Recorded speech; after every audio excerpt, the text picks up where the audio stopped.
Ladies and gentlemen, welcome to a podcast like no other. This isn't fake news. This isn't some boring lecture. No, this is where truth meets courage. I'm your host, Donald J. Trump, and the greatest president in history. Everybody knows it. And today we've got someone very interesting. He's smart. He's tough. Some people say he's controversial. Some people say he's brilliant. Dr. Jordan Peterson. You've read his books. You've seen him online. He talks about rules, about responsibility, about standing up when the world is falling apart. So tonight we're going deep, very deep, maybe deeper than anyone's gone before. Thank you, Donald. It's good to be here. And let me start by saying this.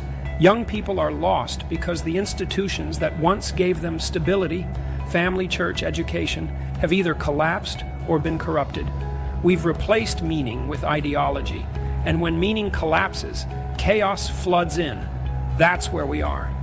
Jordan, I'm going to say it right now. A lot of young men especially, they feel lost. They feel confused. They feel attacked for just existing. And you've talked about that. I've seen it. But let me ask you, how did we get here? Why is it that in the greatest country in the world, people are struggling with identity, purpose, and direction? When I tell people to clean their room, it's not about housekeeping. It's a metaphor. If you can't put your own life in order, how can you possibly change the world? Start small, with responsibility, with discipline. That's how you grow strong enough to take on bigger challenges. You talk about responsibility, and I love that word, responsibility. Nobody was more responsible than me, okay? But here's my question. When you tell young people to clean their room, some critics say that's too simple. They say you're just giving chores instead of solutions. What do you say to that? Winning, Donald, is important. Of course it is. But the question is, winning at what? If you win the game but lose your soul, if you succeed outwardly but collapse inwardly, what have you gained? Winning must be aligned with truth and responsibility. Otherwise, it's hollow. You've written 12 Rules for Life, a great book. A lot of people love it. A lot of people bought it. But let me tell you something. I have only one rule. Win. That's it. You win, you succeed, everything else follows. What do you think? Too simple? Or is winning the ultimate rule? You're right about ideology. Ideology is a parasite on truth. It takes something complex and reduces it to slogans. That's why division is growing. People identify with labels instead of reality. The cure, honesty, individual responsibility, a return to dialogue instead of shouting. That's the only way forward. Let's get into politics, Jordan. You've criticized ideology. You've warned about extremes, whether it's far left or far right.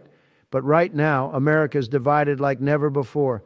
You've got people screaming about socialism, people screaming about nationalism, and the country is tearing apart. What's the cure? How do we fix it? Politics rewards lies because people prefer comfort over truth. But that doesn't make truth any less necessary. Speaking truth is dangerous. It costs you. But the alternative, living a lie, destroys you and eventually destroys civilization. That's what's at stake. You say truth is the foundation of everything. I like truth. But here's the problem. In politics, truth doesn't always sell. Lies sell, fear sells, division sells. I've lived it. I've seen it. So how do you tell people the truth when the world rewards lies? When I see what's happening in America, I see the death of values. Children are taught to hate their country, to despise their history, to abandon their identity. That's poison. A society that hates itself cannot survive. America must rediscover gratitude, tradition, and responsibility. Jordan, you're Canadian. Nice country, nice people, very polite. But let me ask you this. When you look at America, when you look at our culture wars, when you see kids confused about gender, schools teaching crazy things, statues being torn down, what do you think? Are we losing our values? Are we losing the very idea of what it means to be American? Masculinity is not toxic. Weakness disguised as virtue is toxic. Men are needed as protectors, builders, leaders. A society that demonizes its men invites chaos, because without strong men, women and children are unprotected, and civilization crumbles. Some people say masculinity is toxic. I say masculinity built skyscrapers, masculinity won wars, masculinity made America great. You've defended men. You've said they're in crisis. Tell us, why is the world so afraid of strong men? Yes, society is tilting toward chaos. You can see it in crime, in addiction, in despair. Order is the antidote, but order requires responsibility, sacrifice, and meaning. Without that, chaos consumes everything. You talk about order and chaos. Very interesting.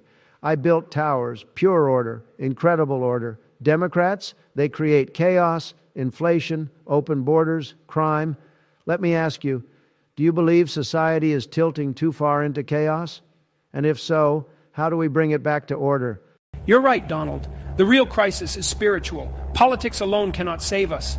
A nation without faith is a nation without hope.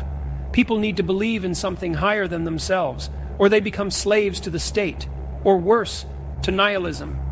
Here's something very important: faith.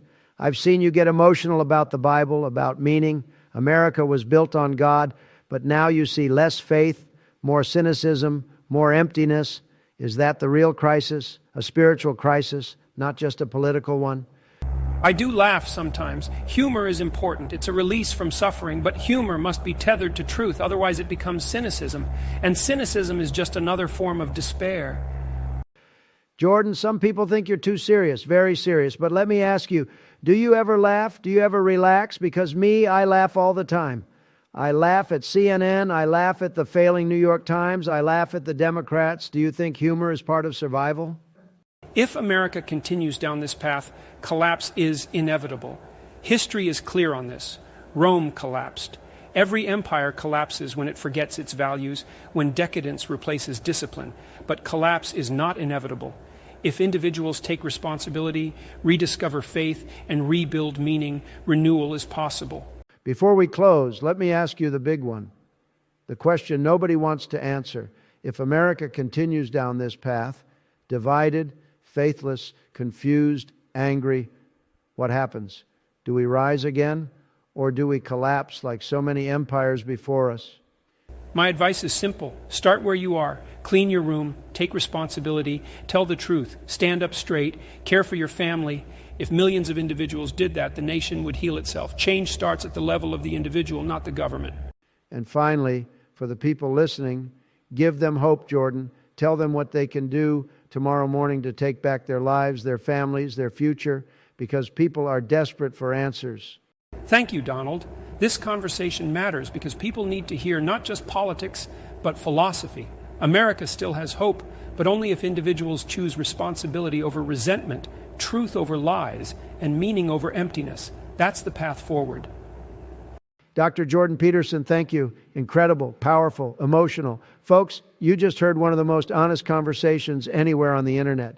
This wasn't CNN. This wasn't scripted. This was real. And I'll say this, America has a choice: order or chaos, faith or emptiness, strength or weakness. And as long as I'm around, we're going to keep fighting for strength, for truth, for America. Believe me.